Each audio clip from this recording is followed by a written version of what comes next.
የምትጸልዩበት ጊዜ ላይ በፍጹም እግዚአብሔር ፊት ቆማችሁ የጎደላችሁን ለማየት ቆሙ እንጂ ያላችሁን ነገር እንዲህ ነው ብላችሁ ለመናገር እንዳትሞክሩ። ምክንያቱም ዘርዝረነው አድርገነዋል ካልነው ነገር ይልቅ ተጠብቆብን ያልፈጸምናቸው በጣም ብዙ ነገሮች ስላሉ ማለት አስታውሳችሁ እንደዚህ ብላችሁ ለመናችሁበት ጊዜ ትዝ ይላችኋል።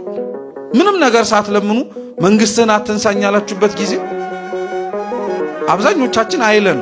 ምክንያቱም አባታችን ሆይ ስንል ሳንወድ በግዳችን ምንህ ትምጣ እንላለን። ያው ልመናው እኮ መንግስተ ሰማያትን ስጠን ያ ዳግም የምትመጣበት ጊዜ ትቅረብልን እንደማለት ነው። አስቦበት ግን ልክ ውዳሴ ማርያም ከፍቶ ዳዊት ደግሞ ድርሳነ ገብርኤል አንብቦ አደራህን ቅዱስ ገብርኤል ብሎ እንደምንለምነው ልመና ግን አደራህን ገብርኤል እግዚአብሔር መንግስት እንዳትነሳኝ ብለን ለምነን አናውቅም። ከእግዚአብሔር ፊት እንዳንቆም የከለከለን ሰው አለ? መልሱ እንጂ የለም፣ በፍጹም የለም። እንዳንተነፍስ ትንፋሻችንን ይወሰደዋል።